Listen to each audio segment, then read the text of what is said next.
ये वाला क्वेश्चन सही सही लगाने के लिए आपको एटॉमिक नंबर का याद होना बहुत ज़रूरी है। यहाँ पर सोडियम का आपसे कह रहा कौन सा इलेक्ट्रॉनिक कॉन्फ़िगरेशन है, तो आपको सोडियम के पास कितने इलेक्ट्रॉन है ये पता होना चाहिए। तो सोडियम का फॉर्मूला होता 11Na23, ये मास नंबर है और ये इलेक्ट्रॉनों की संख्या है। तो 11 इलेक्ट्रॉन होते हैं सोडियम के पास। इन 11 को लिखोगे तो कैसे लिखोगे आप, 2 8 1, 2 8 कितना होगा 10 और 1 हो 11, तो 2 8 1 ये इसका इलेक्ट्रॉनिक कॉन्फ़िगरेशन कहलाएगा।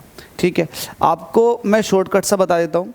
मुझे पता है सोडियम कौन से ग्रुप में आता, फर्स्ट ग्रुप में। कैसे, hydrogen, lithium, sodium, potassium, rubidium, caesium, francium, ये फर्स्ट ग्रुप है।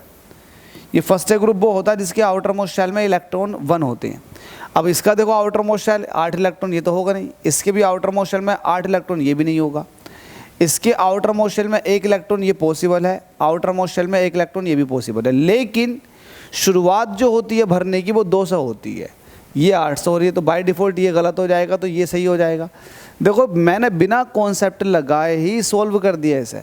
याद नहीं है आपको, डजेंट मैटर। आपको याद नहीं ना कि एटॉमिक नंबर 11 होता, भूल जाओ, लेकिन तब भी आप आंसर कर सकते हैं। कैसे, जैसे मैंने अभी आपको बताया, 8 से कभी भी इलेक्ट्रॉनिक कॉन्फ़िगरेशन स्टार्ट होता नहीं है, तो ये तो कट गया।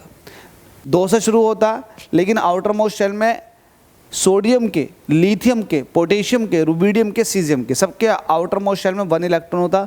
और ये बाहर वाली शेल जो होती हैं ये आउटर मोस्ट होती हैं, तो इनमें 8 तो होने का रही, तो 1 होना चाहिए। तो 1 किस में हो जाएगा, डी में। तो उम्मीद करता हूँ समझ आ गया होगा।